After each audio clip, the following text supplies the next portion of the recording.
Today's episode is brought to you by Microsoft Dragon Copilot, your AI assistant for clinical workflow. Learn about how Dragon Copilot can transform the way you work. Stick around after the episode or visit aka.ms/knock-knock-hi. Again, that's aka.ms/knock-knock-hi.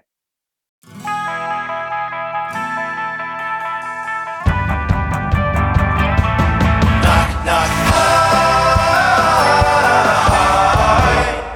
Hi.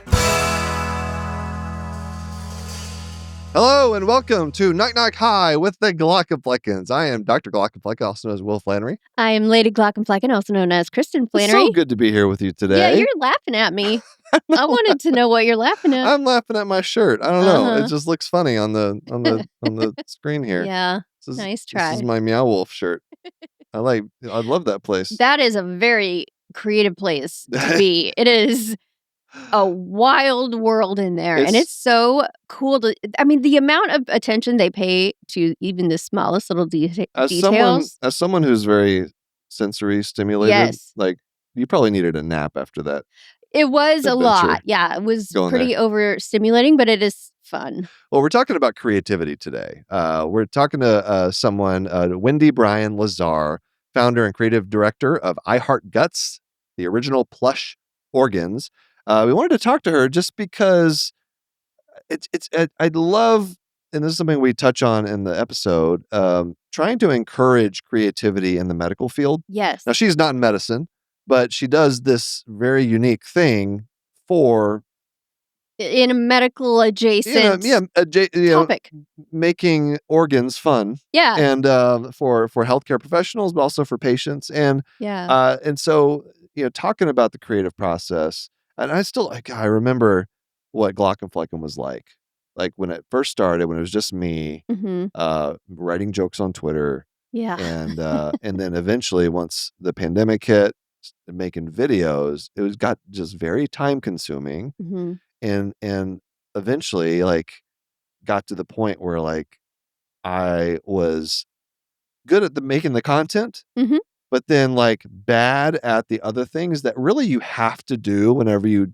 build up to a certain platform on social media, like protecting my identity. Yep, that was a big one. Protecting my content, yeah. not maintaining anonymity, but protecting my intellectual property. Right. And protecting our personal finances when, for example, you are making a lot of insurance companies angry at you. It's true. Yes, yes. Forming an LLC yes. was, and I saw something because in my mind, as the creative person, it didn't even occur to me. It's just this is just a fun thing I was doing. Mm-hmm. Yeah, it was just a hobby. And you were like, they're going to send a sniper after you. Yeah. They're either going to snipe you or our finances. So can we make this a separate company, please? And so that's around the time when you were like, to hell with this other job I'm doing. I'm just going to start doing this. Well, it got big enough that it was multiple full-time jobs, really. And now we have a team of people helping us, and it just grows and grows, and it's fun. But to turn it back to the creative process, it was great because it freed up a lot of my time to be able to feed the engine of my own creativity, but also what was keeping Glaucomflecken going at the time. And you got to exercise a lot of your creativity as well for building a business and kind of futuristic thinking that you love to do. You know what? My whole career has kind of You're been this way. You're like a beautiful mind when it comes to thinking. You remember that movie, Beautiful Mind? With all the you got the window, all the straight, but for both future thinking, but also contingency planning. Oh yeah. Oh, you tap into that anxiety. Yeah, I use that. Oh my God. Nobody else. It is a superpower so in we're that regard. A good mix of skills. Yeah. The two of us. Yeah, I think so. And it is fun to create a business that is completely different than anything else on the planet. So you get to decide how you want that to look, and there is a lot of Which of us creativity in is that. the HR director? No one. Milo. Okay. All right. I think he'd be pretty good at the job. Yeah, I think so. He's everything you want in an HR director. He can't see anything. No. He can't say anything. Oh, you're making him sound like the worst HR director of all time. So do you feel like our business is at the point where like we've got a good balance of help with Yeah, I still creative side? I mean, you're talking about my future Oh God. thinking. All right. I Keep still it to have 60 I'm seconds going here. to. I still have a big vision for how I would like for Glaucomflecken to be able to show up for the world and do things for people. And that would involve a bigger team and, Mhm. scaling up and things like revenue that you have to think about in order to make these things happen. So like my vision is bigger than where we are right now, but I think that where we are is a good spot and we're on our way. Can I not think about those things? I would prefer that you don't. And just Yeah. You're just the pretty face, make my silly the skits talent. Yeah. and just You know what? We actually write my have jokes. discussions sometimes in meetings about how we need you to not be thinking about those things so that you can stay in the creative process. I love it. Yeah. I fully endorse I know. this those bullet points in your agenda for whatever your meetings are. All right. Well, this is so. Let's get to our interview with Wendy and talking about creativity. And I mentioned this as well in the episode, but like, I want people in medicine to like try to maintain creativity. Yeah. And when it becomes harder and harder in your job to do it, Yeah. and whatever way that looks like for you, it's I've been pounding the drum for that Yeah. for years now with med students and residents and It things. also feels important for, getting accurate information out to people. And something like, organ plushies is a good example of one way to kind of, it could be used for educational purposes as true, well, true. and doctors being creative is something that is, I think, needed now more than ever. So here she is, Wendy Bryan Lazar. Hey, Kristin. Yeah. You know what it's time for? What? More Demodex Blepharitis talk. Yay. We're not talking about mites today, though. Okay, phew. All right. I've mentioned the crusties. Remember the crusties? The Oh, collarettes? Yes, I remember Right? the It's a eyelid telltale crusties. sign of Demodex Blepharitis. I just want to educate people that you can't always see these things in the mirror. Sometimes you need magnification, the equipment we use in the eye clinic to be able to diagnose this. So some people might not even realize it when they have Demodex Blepharitis? Exactly. Often patients don't know they have those crusties and can't connect their symptoms of redness, irritation, itchiness to Demodex Blepharitis. That just sounds like allergies. It can be. It's also a great time right now to make an appointment with your eye doctor before the end of the year when deductibles reset. Ooh, good point. Yeah. To see more pictures of crusties and eyelids with Demodex Blepharitis, visit miteslovelids.com. Again, that's miteslovelids.com to learn more. This ad is brought to you by Tarsus Pharmaceuticals. All right, we are here with Wendy Bryan Lazar. Wendy, thank you so much for joining us. Thanks for having me. I love it. I got to say, life as a content creator, like being a physician, it's like, you kind of know what to expect in your day-to-day life. Being a content creator, like a creative person creating things, it can take you places you never thought you would go.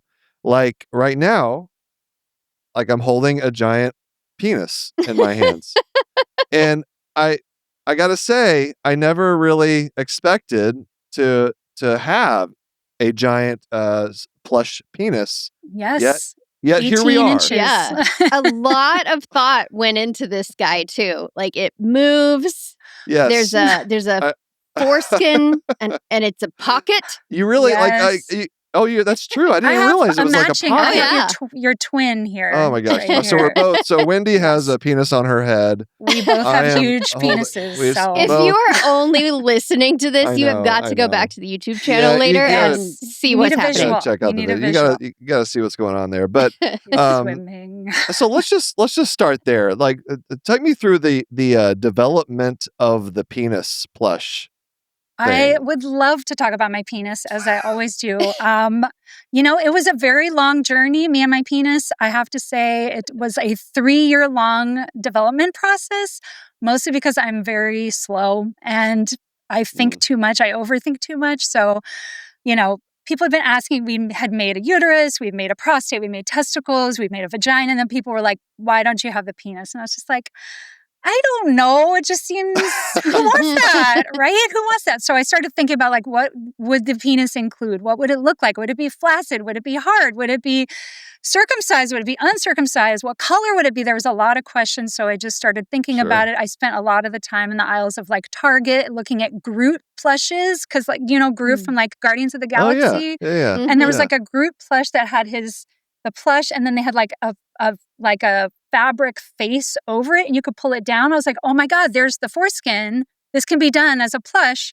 So I talked to my factory and I was like, here's the specs, blah, blah, blah. It has to have balls. It can't have have no balls. For me, I thought it needed them. So I added in that. We tried a version where it was fully extendable foreskin, but the stitching kept coming undone. And I was like, this is just going to end in a product that people are going to be unhappy with. So had to do sort of a modified foreskin. Yeah, I noticed that. Which some people get upset about because they're like, I want it to go all the way over. I'm like, look, you can't have it all.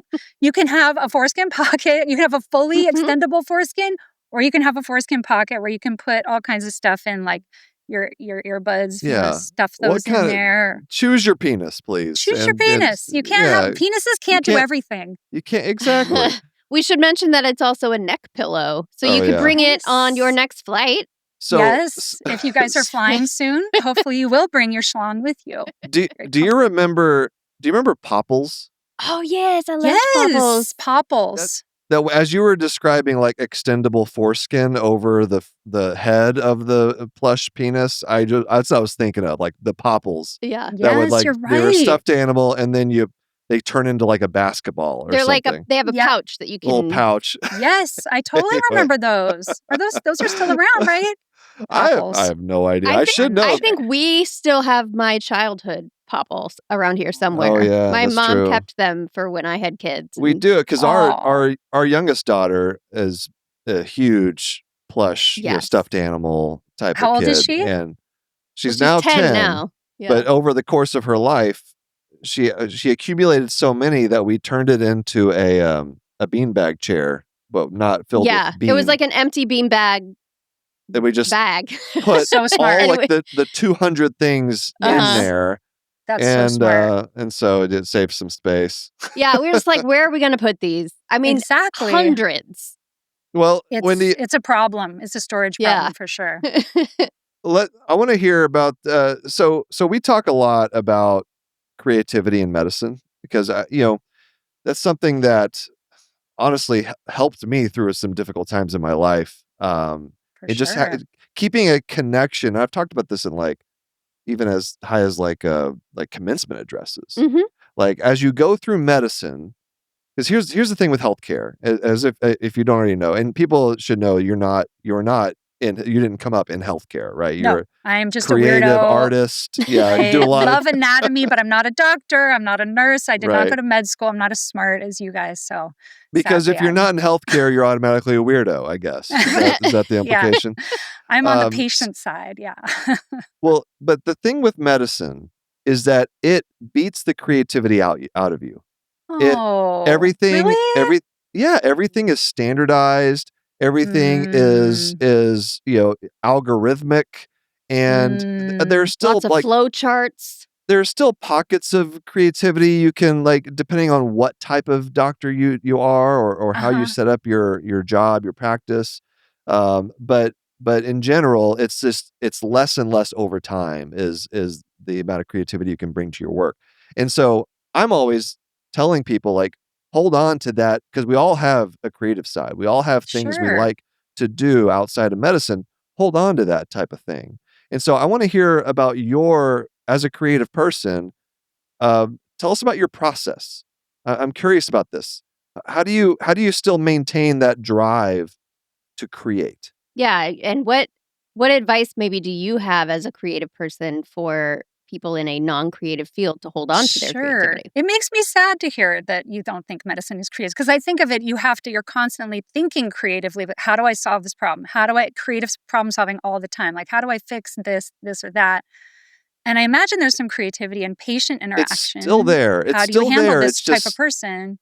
yeah. But It's it's still different. there. It's It's just different from not what as like you much. do from what you do on TikTok is like an Right. extreme performance and creative, and that probably scratches an itch of like true creativity that maybe your medical job is completely different from.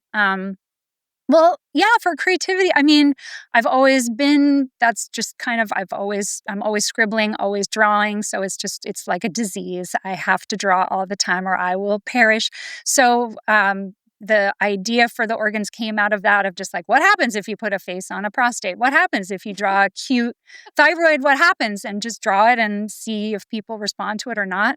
Some people think it's gross and weird, and some people love it. So you have to find those right people that are a good fit with maybe a little darker sense of humor or more gallows humor, because it's not for everybody. Like, I've definitely had a lot of rejection as far as like bringing these to hospital gift shops, and people are like, why would somebody who had a kidney transplant want to have a kidney? And I'm like, Why because wouldn't they're they? dying or they're on dialysis and they're waiting for a transplant. They're trying to laugh. It's not Yeah. a Okay. funny time, but if you're not laughing, you're crying. So you gotta some Yeah. people approach it in that way. I'm sorry, but the hospital gift shops, you've been to a lot of hospital gift shops. I They sure have have. They have the wildest things in there. They have the things that you're like, everything you look at is like, why would anybody want this? Yeah. But there's someone for everything, There's someone. right? I don't know who that stuff is for, but it's not for me, and their buyers don't like me either. So The local gift try. shop there's a gift shop at there's a hospital across the street from one of our offices, and there has been a 6-foot tall stuffed giraffe in there in the same place ever since I started working there, like 7 years ago. So Wow. Well, how much so- does it cost? It's like $800. Nobody's going to buy it. I don't know. Maybe it costs a kidney. Who knows? But the point is, like, they should absolutely have some of these organs stuffed. It just makes sense. Like, Yeah. why just put a cervix in there? Why not? You know? talk to Yeah. them. Why don't you tell them that? They won't listen to me. I mean, it's like the people in the hospital, the medical professionals are buying the stuff from me, from Amazon. I'm like, if you had it in there, and some people get it. Like, we are in some Yeah. hospital gift shops. I don't mean to be unfair, but a lot of the times Sure. the buyers are volunteers, or they're 800 years old, or they're volunteer 800-year-olds, and they don't get the weird, quirky, disturbing Yeah. humor at all. So Have you tried Portland? Yeah, Oh, right. actually, I was going to say, Oregon is the exception. Oregon loves us, and we love Oregon back. So, like, everybody in Oregon That makes gets it. sense. Yes. So we've been in OHSU forever. I'm trying to think of some other stores that we're in up there. But yes, I appreciate keep Portland weird. We appreciate right. you so much. But why organs? Like, you said you love Yeah, drawing. you said, what happens if you put a face on a prostate? As if that's just a normal thought that people would have. So It's what a gal does. how do you get to that question? Yeah. No, I was a contract illustrator for a while, and I did like happy fruits and vegetables and happy sushi and happy breakfast and all these different, and very much in the same style, like super simplified, very kawaii, very cute, very colorful.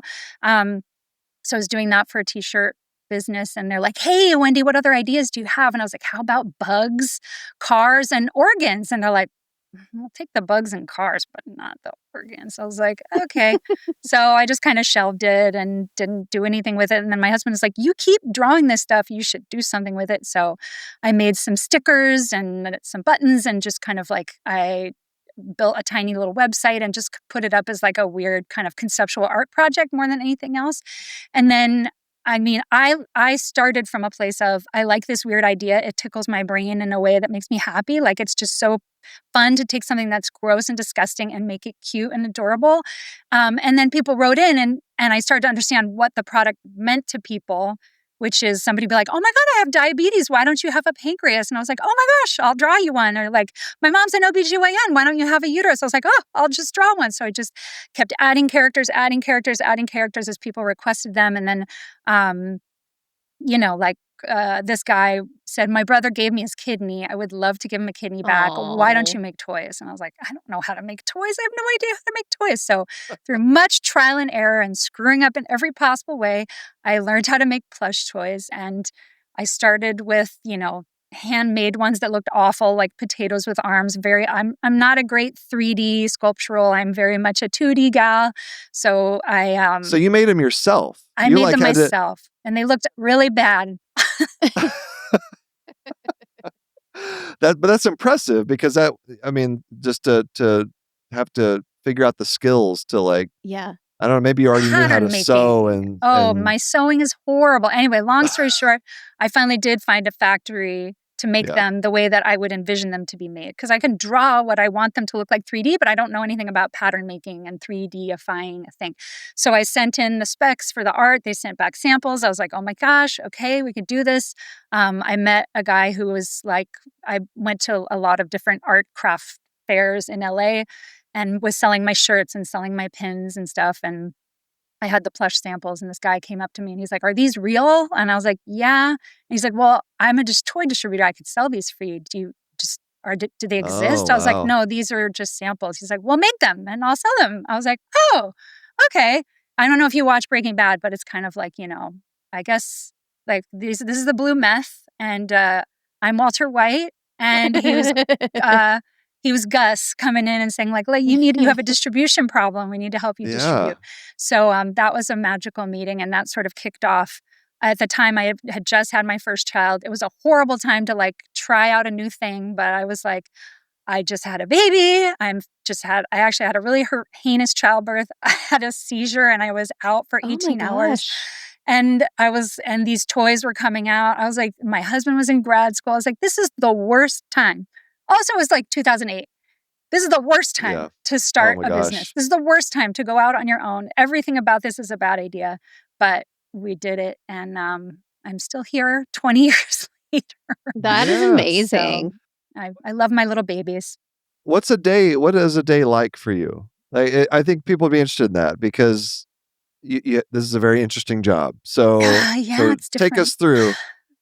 I wish I could say I was just sitting around thinking of fun ideas, because that's what I would love to be doing, but that is sadly not what I have. A lot of the stuff I have to do is just, I check my inventory once a week. I have to figure out what needs to go to Amazon. I got to figure out what needs to go to stores. I have to hold stuff for different stores. I have to deal with customer service. I do have help, which is great. I have a wonderful customer service person who comes in and helps, and a wonderful social media and graphic design and photography person that comes in and helps. So I have a lot of help, and I have a warehouse staff that is amazing. So there are many people making I Heart Guts happen. It is not just me standing alone and all by myself. So so it's just inventory, problem solving, business stuff that I am horrible at. I am not a good business person. I'm trying my best, but mostly I have a passion for art, for creativity, for weird ideas, and that is really what keeps me going. And then, like I said, sort of the silver lining of this whole business is my customers who take these objects and make them a part of their healing process in a way that makes them feel like so much more than just some dumb toy.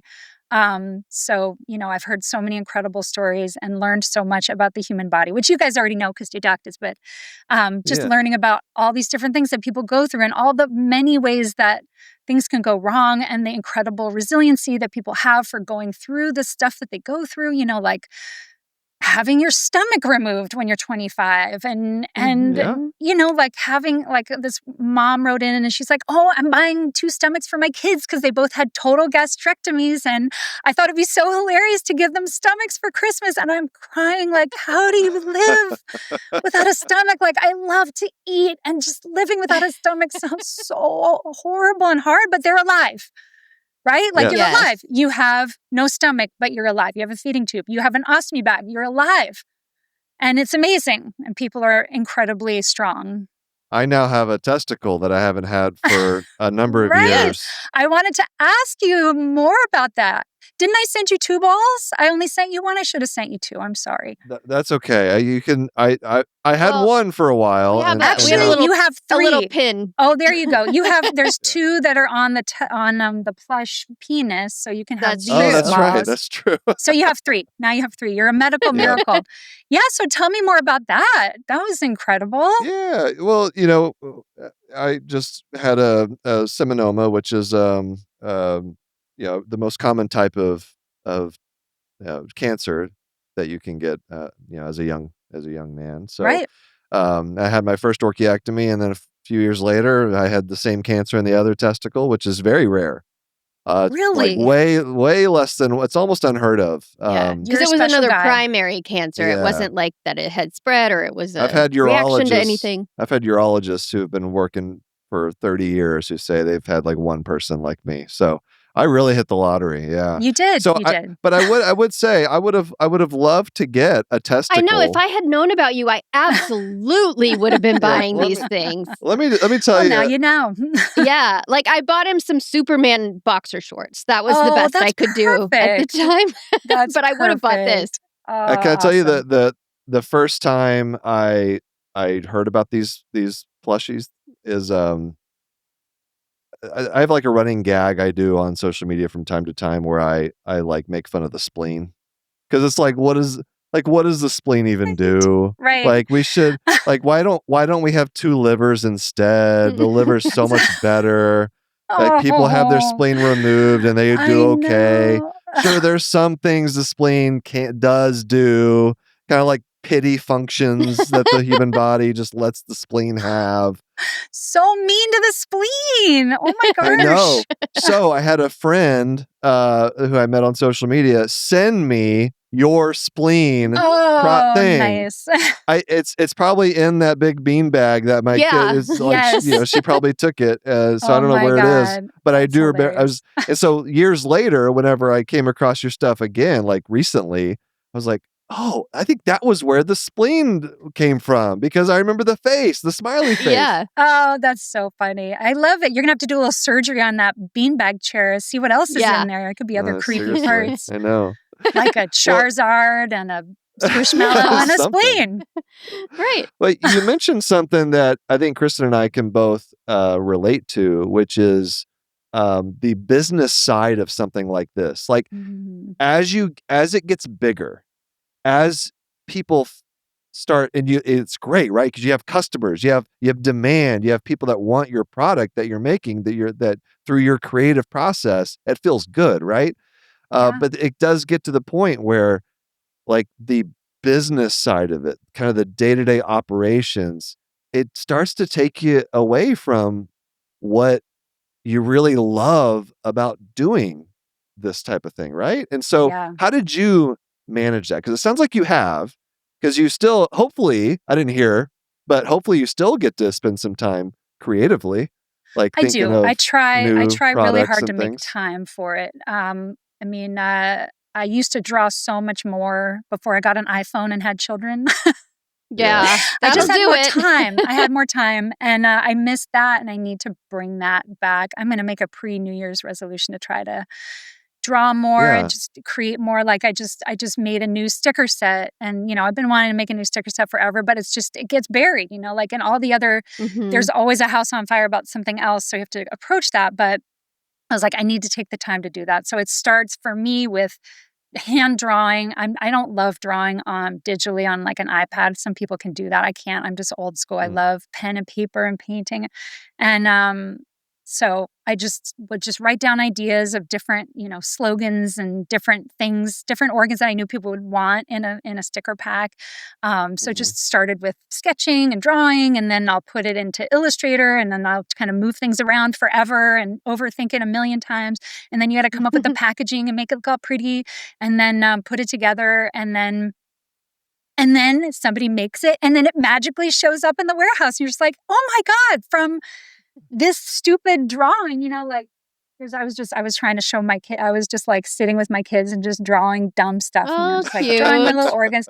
It's like, so I just, I fill sketchbooks. I used to like do one every month, but like it just sort of starts to be all backwards. But I'll start with like, what do I want to make? What do I want to see? What would be cute? What would make people laugh? Like, what would be funny? I mean, you do this all the time on your TikTok. Like, what's going to be funny? What's going to be relatable?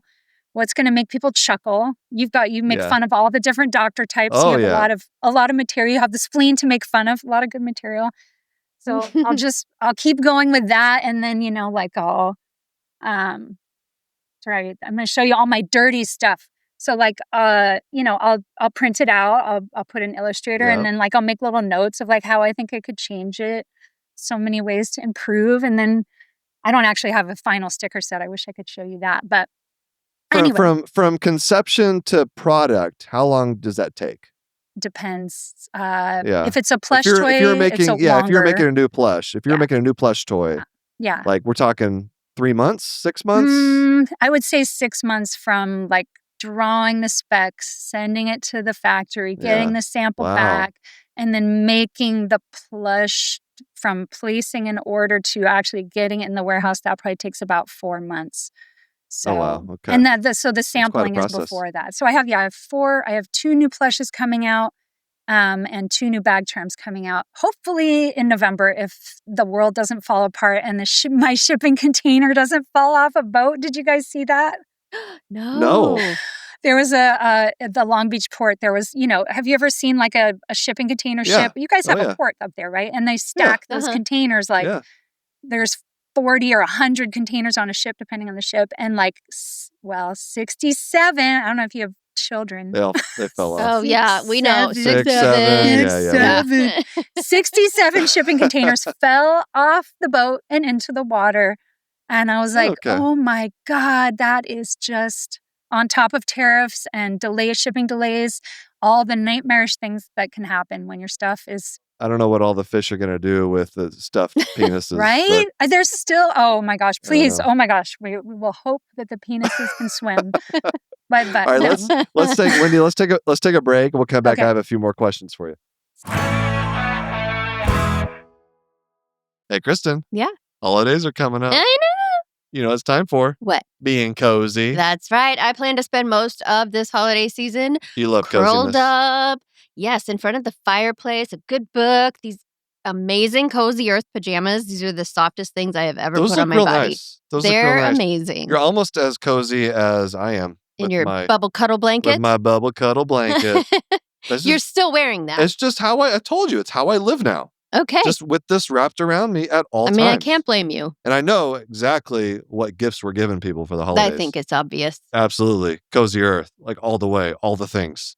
Black Friday has come early at Cozy Earth. Right now, you can stack my code KNOCK on top of their site-wide sale, giving you up to 40% off in savings.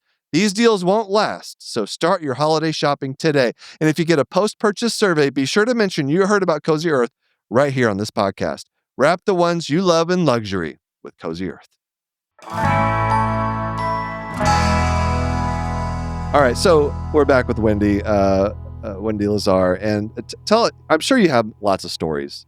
So give us some reactions, either from like your customers, or you already told us about the person that had kids that had their stomachs removed. Mm-hmm. Like, I want to hear more about that. Like what keeps you going? Because that's the kind of stuff probably that really motivates you to keep doing this. And are any of them from healthcare workers? Oh my gosh, yes. So many healthcare workers. Yeah, a lot. I was saying, a lot of the times the hospital gift shops don't want to carry our stuff, but the nurses are buying from our site. The doctors are buying from our site. The patients are bringing the thing in. Like, oh my gosh, I had a spine, I had spinal stenosis. I brought a spine to my doctor and the surgeon signed it and we loved it. Like he had one, they had one.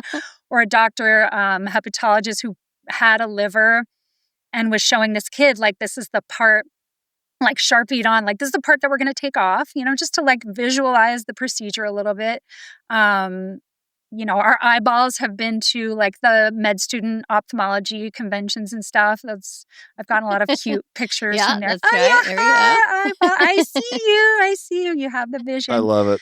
I love the little. the optic nerve. I love the little back optic there. nerve back here. Yeah. This is actually an appropriate specimen for when you do an enucleation. You want to have You want to have as long of a tail of optic nerve as possible whenever you remove the eye, especially if you're doing it for like cancer removal or something. Okay. You want to have Wow. a good section of optic nerve to be able to determine if there's any invasion into the optic nerve. You want to make sure you Okay. get all of the cancer. So yeah, this is great. So you want to have a nice segment Okay, of good. optic nerve. I wish I could say I planned that out, but I'm glad that works for you. That makes me The so optic happy. nerve, the penis of the eyeball, as people say. So. Do they say that? No, Penis of the no one. That's those words have never been said before in the history of human. And you can back me up that eyeball, that all eyeballs have a face on them. You just can't see it, right? It's in the back. 100% anatomically correct. Exactly. All eyeballs have 3 eyeballs and a mouth and a penis. So what's next? What other organs have you not? I feel like you have all the organs now. What's There's still what are you so much still- more. I have so many more that I want to do. Like I did this. I have a lot of print on demand shirts, but I added a whole bunch more characters here. Yeah. Sorry, this is like a terrible show and tell. But anyway, I always Yeah, have you have a shirt with all of them. more ideas than I have bandwidth to make plush toys. Right. So I'm doing my best, trying to. Can I give you a suggestion? Yes, please. Okay. Lawyers. There's a lesser. There's a lesser. Do you have an ear?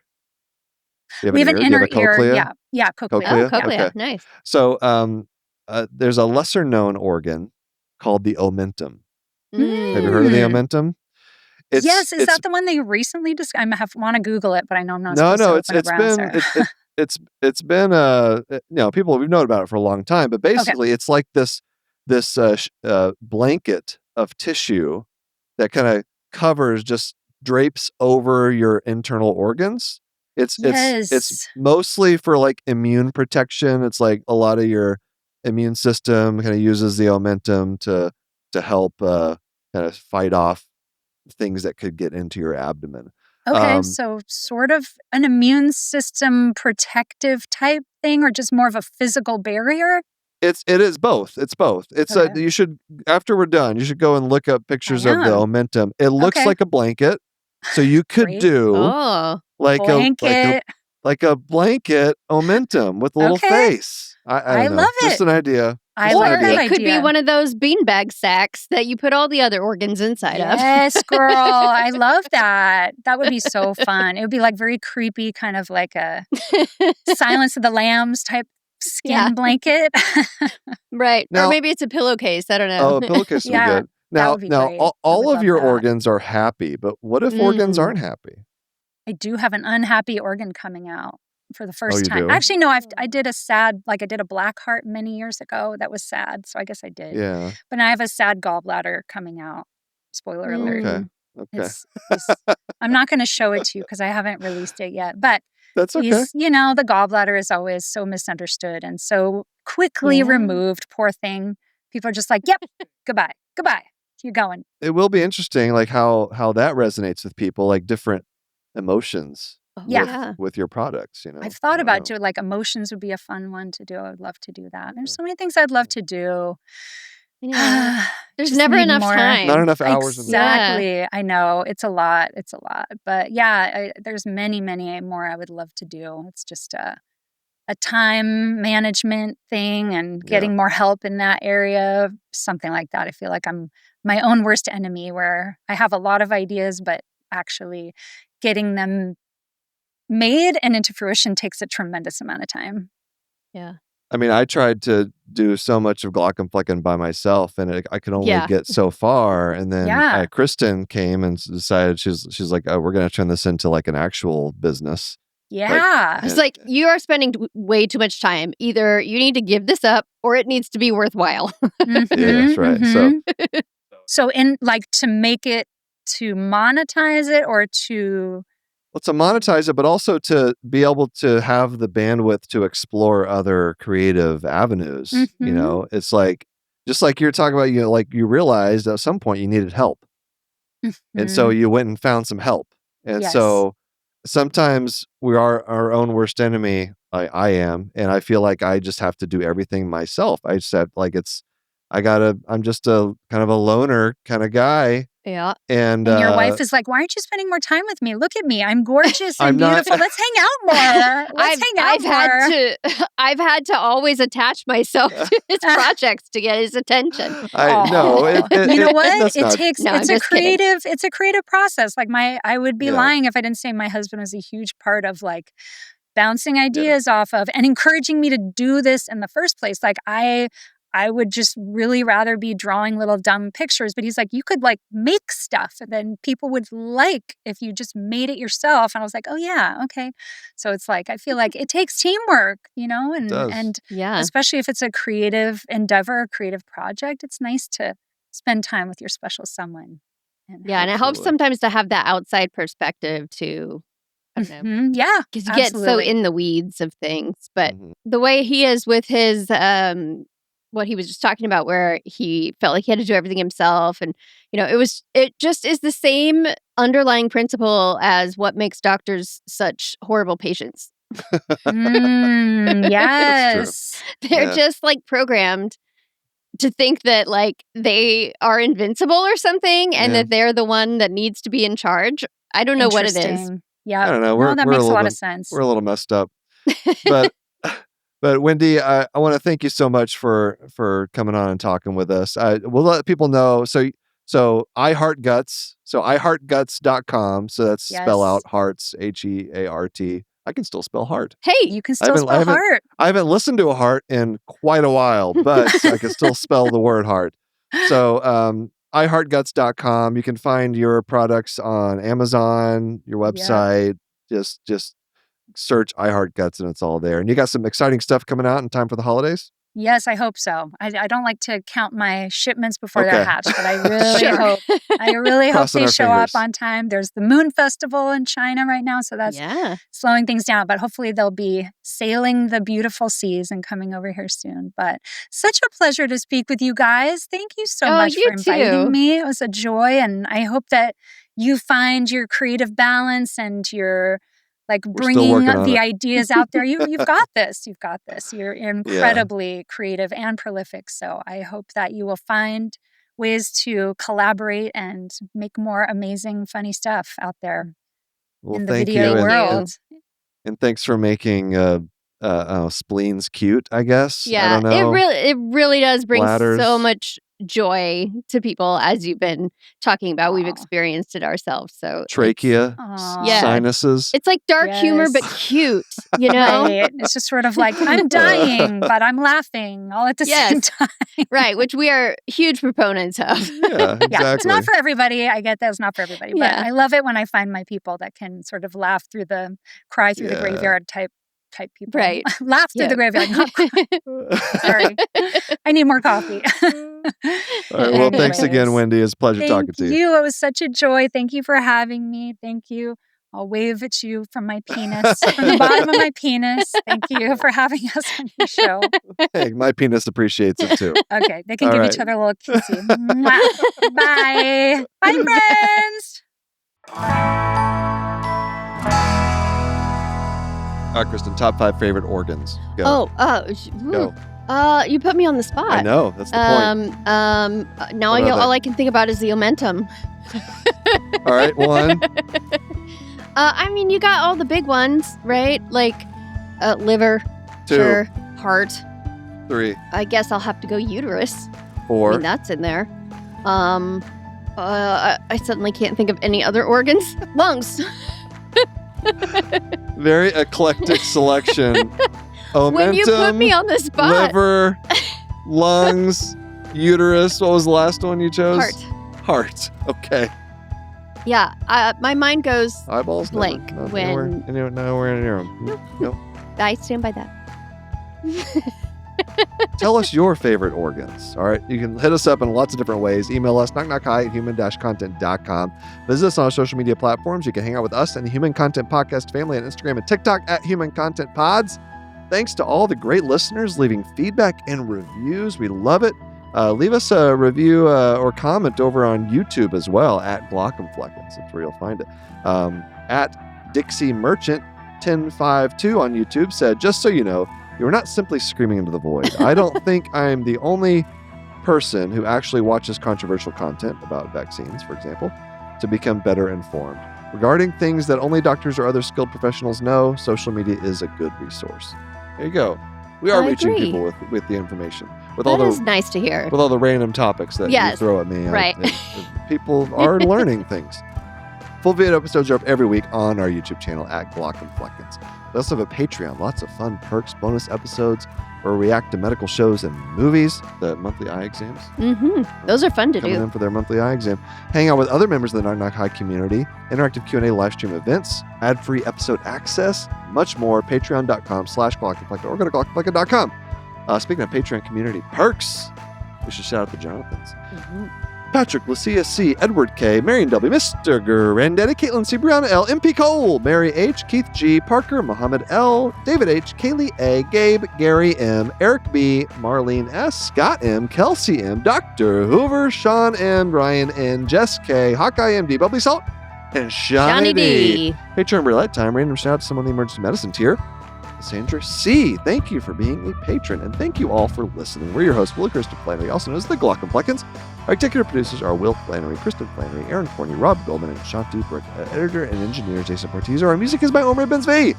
To learn about Knock Knock High's program disclaimer, ethics policy, submission verification, and licensing terms, and HIPAA release terms, go to Glaucomflecken.com or reach out to us, knockknockhigh@human-content.com with questions, concerns, or fun medical puns. Knock Knock High is a human content production.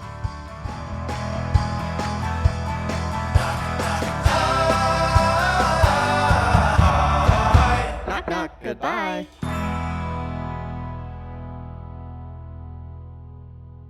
Hey, Kristen. Yeah? You know all that businessy stuff that you hate to do? Like all the administrative Yeah. paperwork. Yes, that's the worst. Just like tasks. Yeah, all the little annoying chores. We have a lot of that in medicine right now. It's Yeah, awful. lots of documentation. But it's where Microsoft Dragon Copilot can really help. This is an AI assistant for streamlining workflow, and it helps to automate tasks that are just like you're talking about. Just kind of difficult to do, take time, that take you away from things that you really need to do in your line of work. Like practice medicine. Yeah. So from summarizing notes and evidence, getting key facts and details, prepping orders that you need to, it just helps. It just helps you do your job more efficiently. Yes. And lets you focus again on that relationship. And takes building. away some of the cognitive load that comes with all those little annoying tasks. Absolutely. Drafting referrals and after visit summaries just makes it go faster. To learn more about Microsoft Dragon Copilot, visit aka.ms/knockknockhigh. Again, that's aka.ms/knockknockhigh. Thanks for watching the episode. You can find more on that playlist over there. If you prefer to listen or you just had your eyes dilated, you can binge full episodes wherever you get your podcasts, or join the party over on Patreon, where you get early access episodes, hang out with us, get lots of exclusive bonus content. Hope you subscribe, leave a comment below. Let us know what you think.